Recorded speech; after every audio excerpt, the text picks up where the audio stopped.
Le grand invité sur mazlek.net reçoit Georges Paga, président exécutif national du ROLBG, défenseur des droits de l'homme. www.mazlek.net. Georges Paga, Alexis Ndouna est au cœur d'un scandale de pédophilie. Le ROLBG semble prendre à bras-le-corps cette préoccupation. Où est Alexis Ndouna? On nous a appris qu'Alexis Ndouna avait été arrêté. D'autres informations non confirmées disent qu'il est en cavale au Congo. Bref, il y a une volonté d'opacité dans cette situation scandaleuse. Vous savez que c'est le plus grand prédateur. C'est le Dutroux du Gabon. Selon des rumeurs de plus en plus concordantes, il aurait violenté sexuellement. Il aurait organisé des activités d'agression sexuelle, de viol sur mineurs à une grande échelle. Ça se compte par centaines de victimes. Et certains spéculent même sur son statut sérologique, etc. Donc c'est un prédateur sexuel dangereux. C'est un criminel dangereux. C'est un ennemi public dangereux. Nous le considérons, nous, activistes des droits de l'homme, spécialistes des droits de l'homme, ONG des droits de l'homme, nous estimons que cet individu doit être mis hors d'état de nuire. Et pourtant, certains présagent des parapluies politiques qui feraient que cet homme serait vraisemblablement immunisé de poursuite. Il ne s'agit pas de présomption, de supposition. On est dans des réalités. Ce monsieur avait été arrêté il y a déjà plus de 3 mois, au mois de juin, juillet, il avait été arrêté. Arrêté par la police judiciaire, ensuite déporté au B2 où il fut libéré et mis à résidence surveillée. Suite à ce premier scandale qui mettait en exergue ses activités criminelles au sein du lycée Sainte-Marie de Libreville, nous avons saisi le ministre de la Justice. Le ministre de la Justice nous a référé auprès du procureur et du juge d'instruction en charge de ce dossier. Nous avons discuté le 1er juillet pendant plus de 6 heures avec ces derniers, et nous leur avons mis en garde, les autorités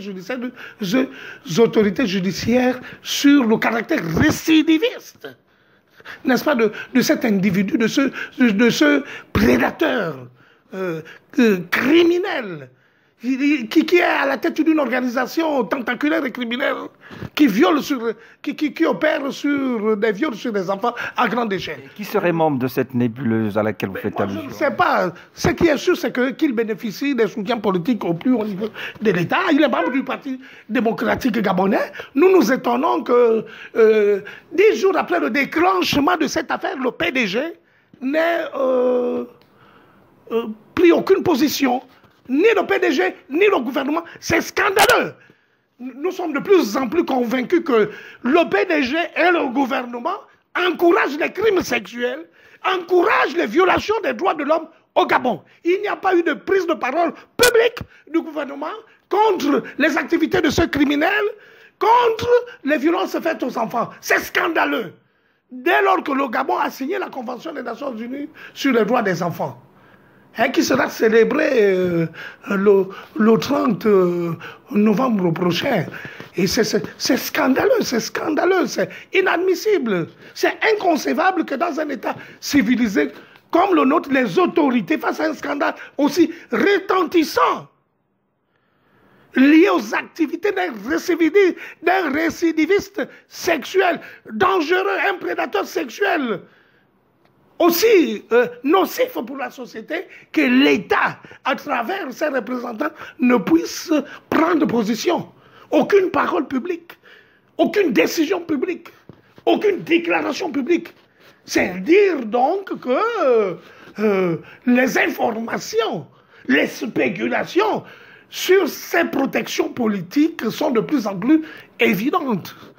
Georges Paga, le ROLBG, donc le réseau des organisations libres pour la bonne gouvernance au Gabon, dont vous êtes le président, entend se porter partie civile après le déclenchement, la dénonciation du dernier scandale en date. Oui, le ROLBG a cette compétence. C'est une organisation de la société civile reconnue par les Nations Unies, par l'Union européenne, par Frontline Defenders, par les organisations internationales qui travaillent sur les droits de l'homme. Nous venons de participer à la table ronde des Nations Unies, à la table ronde des défenseurs mondiaux des droits de l'homme à Dublin. Nous sommes référents de plusieurs organisations de défense des droits de l'homme, aussi bien au niveau national qu'international. Donc nous avons décidé de nous constituer partie civile parce que les crimes sexuels sont des crimes à compétence universelle. Si M. Ndouna échappe à la justice gabonaise, en vertu, n'est-ce pas, de cette compétence universelle, nous pourrons déposer des plaintes dans plusieurs pays qui sont signataires de la Convention des Nations Unies sur les droits des enfants. C'est un prédateur sexuel d'une dangerosité sans précédent. Il faut le maîtriser. C'est un ennemi public numéro 1. Il faut qu'il soit attrapé, mis hors d'état de nuire.